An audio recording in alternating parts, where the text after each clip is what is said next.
Vladimir Ilyich Ulyanov, yang lebih dikenal dengan nama Vladimir Lenin, adalah tokoh terkenal Rusia. Ia seorang politisi, teoritikus, serta tokoh revolusioner yang mewarnai sejarah Rusia. Lenin dicatat sejarawan sebagai tokoh yang mendirikan Partai Komunis Rusia dan menjadi arsitek sekaligus penggerak revolusi Bolshevik pada Oktober 1917. Setelah berhasil mendirikan Republik Sosialis pertama di dunia, Lenin langsung menjabat sebagai kepala negara Soviet Rusia, sebelum namanya diubah menjadi Uni Soviet pada November 1917. Lenin memimpin Rusia sampai kematiannya pada 21 Januari 1924. Kiprah dan perjuangan Lenin selama kemelut politik di Rusia, serta pemikirannya yang kemudian disebut Marxisme-Leninisme, membuatnya dianggap sebagai salah satu tokoh sejarah paling dikenal sepanjang masa. Sebagai tokoh besar dalam sejarah, Lenin memiliki banyak fakta menarik. Dan berikut ini adalah fakta-fakta yang paling terkait dengan kiprah juga perjuangan serta kehidupan Lenin, dari awal aktivismenya sampai kematiannya. Lenin sebenarnya bukan nama asli. Vladimir Lenin adalah nama terkenal dalam sejarah Rusia. Tapi sebenarnya itu bukan nama asli. Nama asli Lenin adalah Vladimir Ilyich Ulyanov. Tapi ketika mulai aktif dalam gerakan menentang pemerintahan monarki, ia mulai menggunakan nama samaran supaya lebih sulit dikenali pihak berwenang. Sebenarnya pula, Lenin bukan nama samaran pertama yang digunakan Vladimir. Sebelumnya ia sempat menggunakan sejumlah nama lain seperti Katulin dan Petrov. Baru sejak 1902, ia mantap menggunakan Lenin sebagai nama barunya. Apa arti nama itu? Para sejarawan berspekulasi kalau nama Lenin diambil dari sungai Lena di Rusia. Menggunakan nama samaran seperti yang dilakukan Lenin adalah hal umum pada masa itu di kalangan aktivis revolusioner Rusia. Tokoh-tokoh pejuang revolusi Rusia yang lain juga menggunakan nama samaran dengan pertimbangan serupa. Joseph Stalin misalnya. Itu juga sebenarnya bukan nama asli, karena nama aslinya adalah Iosif Dzugashvili. Lenin memulai aktivismenya di kampus.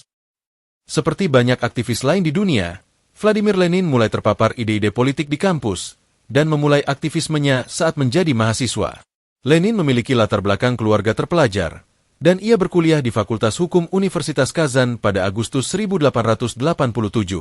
Tapi baru 3 bulan kuliah, dia dikeluarkan dari universitas karena ikut serta dalam demo mahasiswa.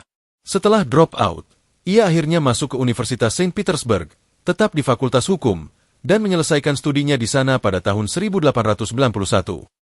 Saudara Lenin dieksekusi pemerintah. Lenin memiliki kakak laki-laki bernama Alexander Ulyanov. Pada Mei 1887, ia dihukum mati karena terlibat dalam rencana pembunuhan Tsar Alexander III. Pada waktu itu, Alexander Ulyanov adalah mahasiswa zoologi dan terlibat dalam kelompok yang berencana membunuh Tsar Alexander III. Meskipun beberapa rekannya memohon grasi dan hukuman mereka dikurangi, Alexander menolak untuk meminta grasi dan akhirnya ia digantung pada Mei 1887. Eksekusi kakaknya memiliki dampak besar pada Vladimir Lenin dan mempengaruhi kehidupan pribadinya hingga menjadi seorang revolusioner. Diasingkan ke Siberia dan bertemu jodoh. Pada tahun 1895, Lenin ditangkap karena kegiatan politiknya dan menjalani hukuman 1 tahun penjara. Setelah itu, ia diasingkan ke Siberia selama 3 tahun. Banyak orang yang juga dikirim ke Siberia waktu itu yang mengalami nasib buruk. Tapi Lenin sepertinya mendapat nasib baik. Setidaknya, saat di Siberia ia bertemu Nadezhda Krupskaya yang lalu menjadi istrinya. Lenin mengembangkan teori politik Marxisme. Lenin adalah seorang penganut Marxis yang fanatik. Bahkan ia percaya bahwa interpretasinya tentang Marxisme adalah satu-satunya yang otentik. Penafsiran itu belakangan disebut Leninisme oleh revolusioner Rusia lainnya. Leninisme menekankan perlunya elit intelektual dengan komitmen tinggi yang disebut pelopor revolusioner yang akan mendorong rakyat kelas pekerja menuju revolusi dan akhirnya mendirikan sosialisme. Menggulingkan pemerintah dan mendalangi revolusi. Lenin diasingkan ke Siberia hanya 3 tahun. Tapi setelah itu, ia tidak pulang ke rumahnya. Sebaliknya, ia menjalani kehidupan di Eropa Barat, sehingga bisa terus aktif dalam politik tapi pemerintah Rusia tidak bisa lagi menangkapnya. Selama waktu-waktu itu, ia memimpin faksi Bolshevik dari Partai Pekerja Sosial Demokrat Rusia. Pada 1917, Tsar terakhir Rusia Nicholas II digulingkan, dan Lenin baru pulang ke rumahnya, lalu mulai aktif melawan pemerintah yang waktu itu menggantikan Tsar Nicholas II. Lenin bahkan memimpin Bolshevik untuk menggulingkan pemerintahan tersebut, yang kemudian dikenal sebagai Revolusi Oktober, dan perang saudara terjadi antara berbagai kekuatan faksi yang memperebutkan kekuasaan. Pada 1922, perang itu sebagian besar dimenangkan oleh kaum Bolshevik, yang pada akhirnya membantai seluruh keluarga Tsar Nicholas II, hingga berakhirlah Kekaisaran Rusia. Lenin adalah orang yang kejam. Apakah Lenin seorang yang kejam? Jawabannya iya. Terlepas bagaimana reputasinya sebagai aktivis politik terbentuk, Lenin menjalankan ideologi yang bersifat otoriter, dan dia hanya memiliki sedikit belas kasih pada lawan-lawan politiknya. Di antara bukti kekejaman Lenin adalah represi politik dan pembunuhan massal yang ia dalangi, terkait penangkapan dan eksekusi yang disebut kampanye teror merah dari Perang Saudara. Selama masa kampanye yang serupa teror itu, ratusan ribu orang Rusia yang tak bersalah ikut tewas. Lenin lolos dari upaya pembunuhan. Pada Agustus 1918, ketika sedang berpidato di hadapan publik di Moskow, Lenin tertembak dan mengalami luka parah. Serangan itu menghasilkan banyak simpati publik untuknya dan meningkatkan popularitasnya. Meskipun selamat, Lenin sakit parah pada akhir 1921. Sebagian pihak mengaitkan sakitnya dengan oksidasi logam dari peluru yang pernah bersarang di tubuhnya dalam insiden penembakan di Moskow.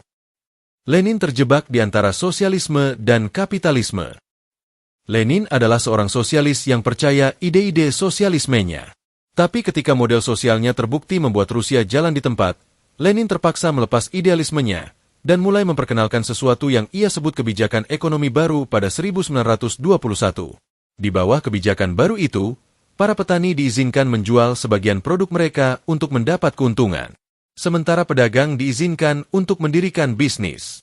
Ekonomi Rusia pun meningkat, tetapi para kritikus Lenin menuduhnya menyembah kapitalisme. Lenin menderita 3 kali stroke hingga meninggal. Sepanjang hidupnya, khususnya menjelang kematian, Lenin mengalami 3 kali stroke dalam waktu 2 tahun, yaitu sekitar 1922 hingga bulan Maret tahun berikutnya. Ketika kena serangan stroke ketiga, Lenin kehilangan kemampuan berbicara.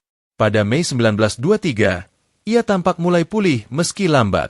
Namun pada 21 Januari 1924 ia mengalami koma dan meninggal pada hari itu juga. Penyebab kematian resminya adalah penyakit pembuluh darah yang tidak dapat disembuhkan. Pada 26 Januari 1924, 5 hari setelah kematiannya, kota Petrograd atau Saint Petersburg diubah namanya menjadi Leningrad untuk menghormatinya. Jasad Lenin diawetkan dan jadi tontonan publik. Ketika kabar kematian Lenin mulai tersebar, ribuan orang berbondong-bondong mendatangi peti jenazahnya untuk memberikan penghormatan.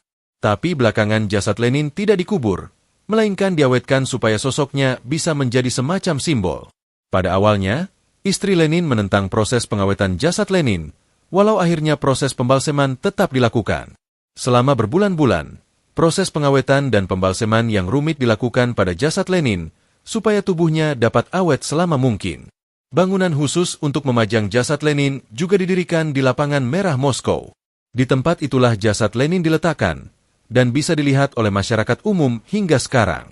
Ketika Perang Dunia Kedua meletus, jasad Lenin sempat dipindahkan ke Siberia pada 1941 hingga 1945 sebagai antisipasi kalau pasukan Jerman berhasil mencapai Moskow.